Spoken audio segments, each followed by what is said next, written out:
Hello students, myself Navneet Bhandari and I welcome you to my channel Quantum Academy of Physics।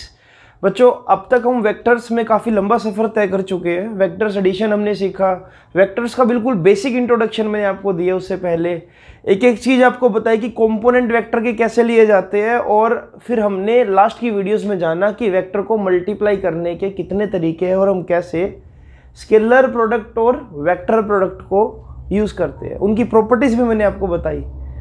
अब ये वाला जो lecture रहेगा बच्चों, ये पिछले सभी लेक्चर्स का कंक्लूजन रहेगा। मैं कुछ 10 से 15 प्रॉब्लम्स उठाऊंगा, कंसेप्चुअल प्रॉब्लम्स लूंगा, ताकि आप उन सभी चीज़ों को रिकॉल कर सको जो अब तक आप पढ़कर यहाँ पर आए हो, राइट। तो सबसे पहली प्रॉब्लम जो मैं उठाई है बेटा, वो ये है, what is angle made by vector 2i cap plus 2j cap with x axis. अगर आपको ऐसी सिचुएशन मिल जाए तो आप क्या करोगे? देखो, एक वेक्टर तो आपको मैंने क्या दे दिया,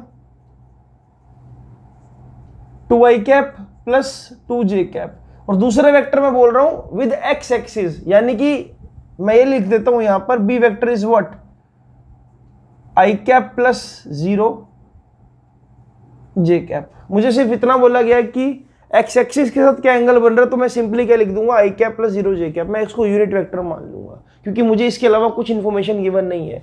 अगर आपने एंगल निकालना है तो आपको पता है आपको क्या करना है, cos theta is what, a vector dot b vector upon में a b, right. Dot product of vector upon में magnitude of a and magnitude of b. ये सब मैं डायरेक्ट अप्लाई क्यों कर रहा हूं, क्योंकि मैं ये मान के चल रहा हूं कि पिछली वीडियोस आप देख कर आए और ये मैंने आपको निकालना सिखाया भी था बच्चों। तो ए डॉट बी अगर मैं निकालूं, देखो क्या आएगा, सिर्फ 2 आएगा, राइट। देखो ना, 2 1 जा 2, 2 को 0 से मल्टीप्लाई करूंगा तो 0, तो 2। ए का मैग्नीट्यूड क्या होगा, देखो ए का अगर मैग्नीट्यूड निकालूं तो वो क्या होगा बच्चों, 2 का स्क्वायर प्लस 2 का स्क्वायर, राइट। ax का स्क्वायर प्लस ay का स्क्वायर कर दूंगा तो मैग्नीट्यूड आ जाएगा। तो ये क्या आएगा बच्चों, 4 प्लस 4 अंडर रूट, यानी कि अंडर रूट 8। तो a का मैग्नीट्यूड कितना है बच्चों, अंडर रूट 8। b का मैग्नीट्यूड कितना आएगा, अंडर रूट 1, यानी कि 1। तो इस तरह से बच्चों जो cos थीटा की वैल्यू आएगी, इट विल बी 2 अपॉन में रूट 8, और रूट 8 को क्या लिखा जा सकता है, 2 अपॉन में 2 रूट 2। जिस तरह से मैं बोल दूंगा कि cos थीटा क्या आएगा आपको बच्चों, 1 बाय रूट 2। अब आप चाहो तो इतना भी छोड़ सकते हो, अदरवाइज आपको पता होना चाहिए कि cos थीटा 1 बाय रूट 2 कब होता है। तो 1 बाय 2 आपको 1 बाय रूट 2 पता ही आपको कब होगा cos थीटा, जब थीटा 45 डिग्री हो, राइट। तो दो वेक्टर्स के बीच में इस कंडीशन में एंगल क्या आया, 45 डिग्री। सिर्फ ये बोल दिया कि ये वेक्टर, अच्छा यहाँ पर अगर ये होता कि यही वेक्टर सिर्फ और सिर्फ y एक्सिस के साथ एंगल बना रहे हैं, तो आप क्या करते, तो बच्चों आप ऐसा कर देते, यहाँ पर लिखते 0i cap plus 1j cap कर देते, ठीक है। तो तब क्या रिजल्ट में कोई चेंज आता, देखिए तब भी यही रहता, बिल्कुल चेक कर सकते हो, बिल्कुल ये रिजल्ट मिलता तब भी आपको, ठीक है। तो ये होगी पहली प्रॉब्लम। अब एक और प्रॉब्लम देखो जरा, आपको ये बोला गया कि किस कंडीशन में दो वेक्टर्स का क्रॉस प्रोडक्ट डॉट प्रोडक्ट के इक्वल आ सकता है। ए क्रॉस बी का मतलब होता है बच्चों A B sine theta, right. A dot B का मतलब होता है ए बी कॉस थीटा, यानी कि अगर साइन थीटा और कॉस थीटा इक्वल कर दिए जाए तो यानी कि ये पूरा फैक्टर इस फैक्टर के इक्वल आ जाएगा। एक बार आप थीटा को 45 डिग्री पुट करो, जब थीटा को 45 डिग्री पुट करोगे तो ये क्या हो जाएगा बच्चों, ए बी अपॉन में रूट 2, और सामने की तरफ भी क्या आ जाएगा बच्चों, ए बी अपॉन में root 2। Hence we can say जब भी थीटा की वैल्यू 45 डिग्री होगी तो दो वेक्टर्स का क्रॉस प्रोडक्ट उसके डॉट प्रोडक्ट के इक्वल आ जाएगा। तो ये भी बहुत अच्छा क्वेश्चन है, ये पता होना चाहिए, जनरल बातें। इस पूरे लेक्चर में मैं कंसेप्चुअल से डिस्कस करूंगा कि क्या क्या क्वेश्चन बन सकता है।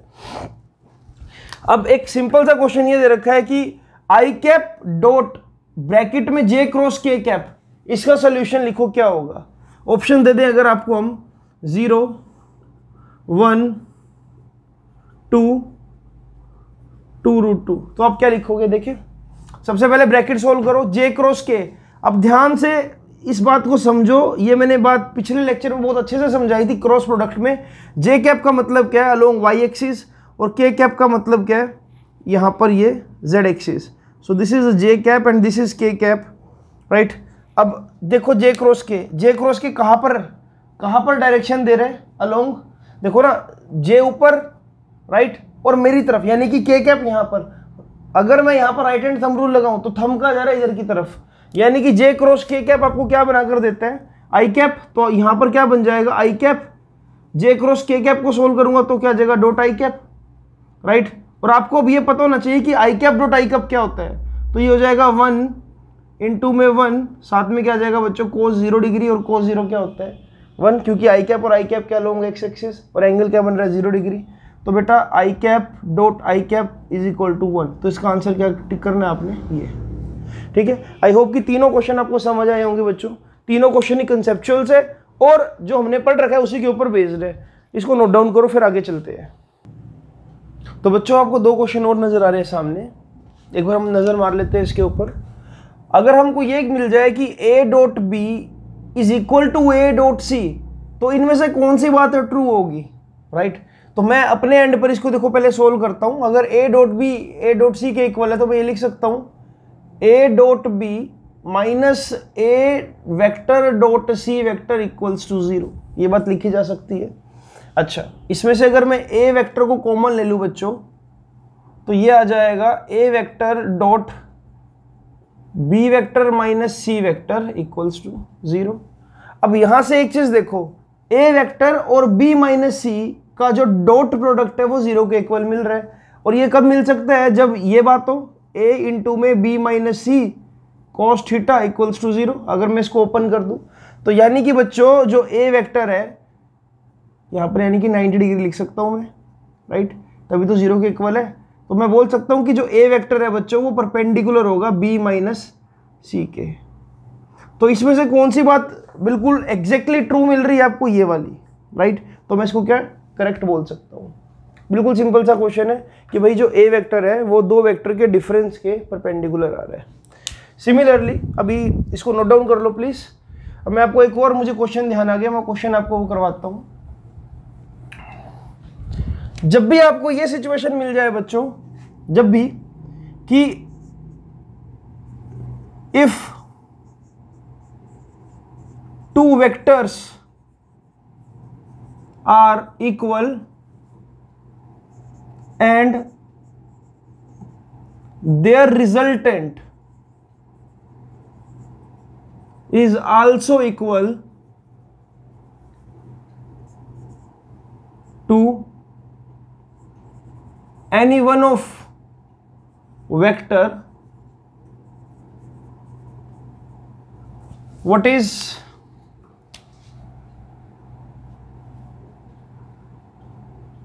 angle between two vectors। तो अब यहां पर कंडीशन क्या है कि a vector is equal to b vector is equal to, मैं ले लेता हूं कि दोनों के दोनों a वेक्टर है और जो उनका रिजल्टेंट है बच्चों वो भी क्या है, a वेक्टर है, राइट। इसको मैग्नीट्यूड में लिख लूं अगर, तो वो ये होगा a is equal to b is equal to a, दोनों वेक्टर्स को हम a मान लेते हैं और रिजल्टेंट जो आएगा उसको भी a मान लेते हैं। और यहाँ पर अगर मुझसे बोला जाए कि ऐसी कंडीशन में एंगल बताओ, तो मैं सिंपली क्या कर दूंगा, r जो होता है वो होता है a square plus b square plus 2ab cos theta के इक्वल। तो यानी कि बच्चों ये रिजल्ट जो आएगा वो ये आ जाएगा a square plus 2a square cos theta, यानी कि मैं लिख सकता हूँ 2a square plus 2a square cos theta under root, right. यानी कि ये हो जाएगा बच्चों यहाँ पर, अगर मैं हाँ ऐसा कर दो ना, इस अंडर रूट को यहाँ शिफ्ट कर दो, तो ये रिजल्टेंट भी किसके इक्वल है, a स्क्वायर के इक्वल।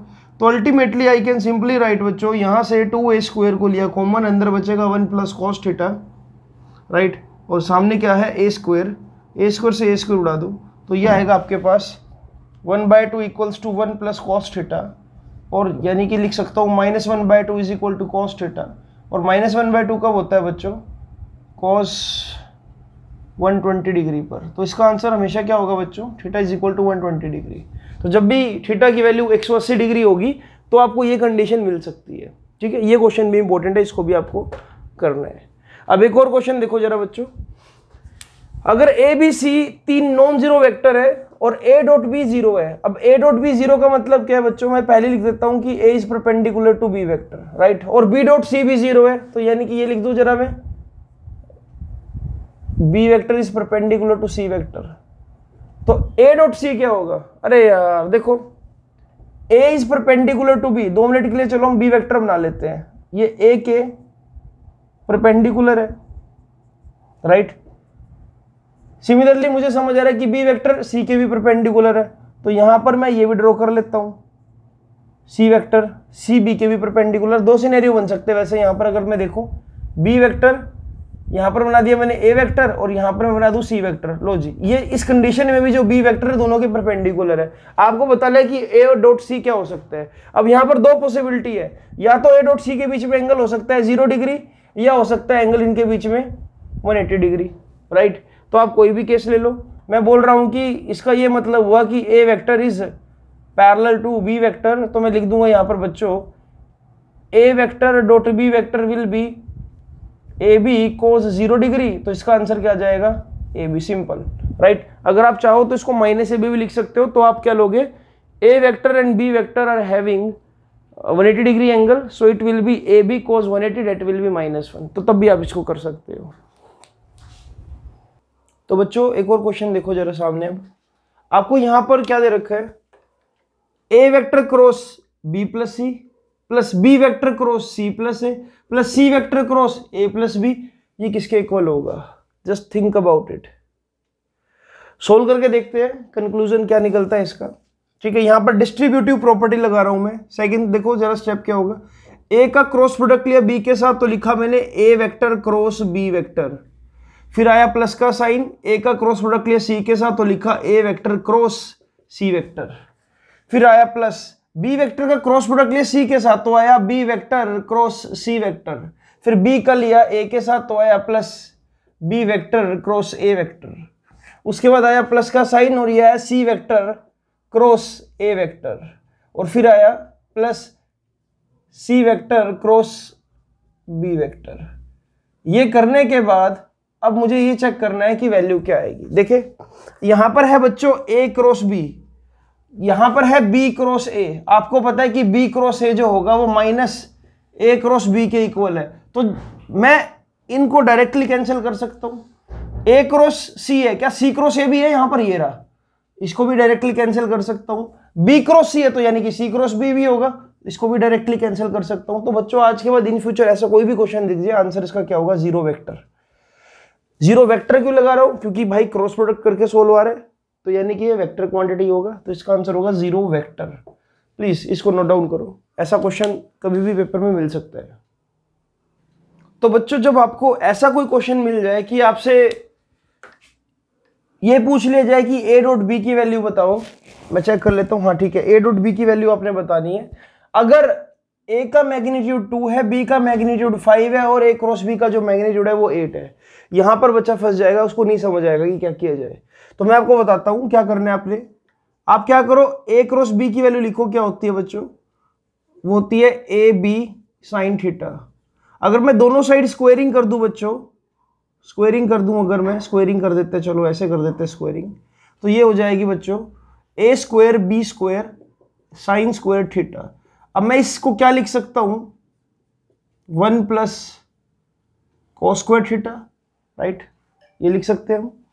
सॉरी, अगर देखूं मैं 1 minus cos square theta, sorry, हाँ 1 माइनस कोस स्क्वायर थीटा, यानी कि ये क्या हो जाएगा? A square B square minus A square B square cos square theta, यानी कि ये हो जाएगा बच्चों ए square B square minus A dot B का होल स्क्वायर, और सामने क्या आएगा? ए क्रॉस बी का स्क्वायर। अब ए क्रॉस बी की वैल्यू कितनी है बच्चों? 64, right, equals to A square, A की वैल्यू कितनी है? 2 का स्क्वायर, बी की वैल्यू कितनी है? 5 का square minus A dot B का स्क्वायर, तो यानी कि हो जाएगा 2 2 ज़ा 4, 5 5 ज़ा 25, right, it will be into में 25 minus A square B square equals to 64। तो बच्चों ये आपको कुछ ये मिल जाएगा 100 equals to A dot B का स्क्वायर, ऐसे लिख देता हूं मैं, है ना, ए डॉट बी का होल स्क्वायर लिख देता हूं, वो ज़्यादा सही रहेगा। ठीक है, तो ये आ जाएगा बच्चों A dot B is equal to 100 64 minus 100 ये आना था ना यहाँ पर, मतलब ये आएगा आपका 36 आएगा। आप एक बार चेक कर लो, ये देखो ये इधर जाकर हो जाएगा 100 माइनस इसमें से, तो माइनस 36, माइनस से माइनस कैंसिल।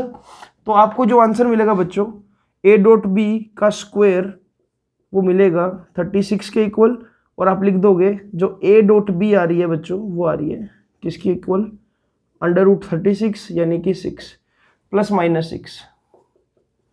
तो ये इसका आंसर होगा। तो क्वेश्चन को मतलब जितने भी क्वेश्चन मैंने कराए उन क्वेश्चंस में वैरायटी थी, उनसे रेलेवेंट क्वेश्चन जो भी आएंगे आपको पता होना चाहिए। एक एक क्वेश्चन अच्छे से नोटबुक पे आप नोट डाउन करते रहो। एक दो क्वेश्चन और देखते हैं। तो बच्चों एक और क्वेश्चन है, लेकिन ये क्वेश्चन जो है ये आपका कमेंट बॉक्स क्वेश्चन है। अगर सम और डिफरेंस दो वेक्टर्स का एक दूसरे के परपेंडिकुलर है, अब दो वेक्टर्स आप ए और बी ले सकते हो, a प्लस बी अगर a माइनस बी के परपेंडिकुलर है, आपको ये बताना है कि उस केस में दोनों के मैग्नीट्यूड का रेशो क्या होगा, यानी कि a अपॉन बी की वैल्यू क्या होगी, 1:2, 1:1, 1:3 या 1:4। जैसे आपको कराया इसमें लॉजिक अप्लाई करो, डॉट प्रोडक्ट लगाओगे या क्रॉस प्रोडक्ट लगाओगे, व्हाट्सोएवर, आपको बस दिमाग लगाना है अपना यहाँ पर। तो ये लेक्चर एक छोटा लेक्चर था जिसमें मैंने कुछ रैंडम कंसेप्चुअल प्रॉब्लम्स को लिया है। इन लेक्चर्स की जितने भी आपने अभी कंसेप्चुअल्स लिखे उसको एक जगह मतलब नोट डाउन कर लो तो बेटर रहेगा बच्चों। अब अगली वीडियो में मैं आपको करवाऊंगा रिवर बोट प्रॉब्लम्स और रिलेटिव मोशन इन प्लेन। तो ये अगली वीडियोस जो रहेगी बहुत इंपॉर्टेंट रहेगी। उसके बाद आपको प्रोजेक्टाइल मोशन कराऊंगा जो सबसे ज़्यादा इंपॉर्टेंट है। तो अब आपको जो है थोड़ा सा एक्स्ट्रा फोकस लगाना होगा कंसेप्ट की तरफ, क्योंकि अब कंसेप्ट थोड़े से आपको कॉम्प्लिकेटेड लगने स्टार्ट हो सकते हैं अगर आप इनको रेगुलर प्रैक्टिस नहीं करोगे। तो वेक्टर की जितने भी लेक्चर्स गए हैं उनको कम से कम 2 या 3 बार दोबारा देखो, क्योंकि जब भी आप लेक्चर को देखोगे तो आपको लगेगा कि आज आपने कुछ नया सीखा है, इसमें ये चीज़ आपकी पिछली बार रह गई थी। तो बच्चों इसी के साथ मिलते हैं अगली वीडियो में। ये लेक्चर को यहीं पे मैं ख़त्म कर रहा हूँ और मुझे कमेंट बॉक्स में आंसर दो, देखते हैं सबसे पहले कौन आंसर देते हैं। Thank you so much for watching this, and you can subscribe this channel if you are new.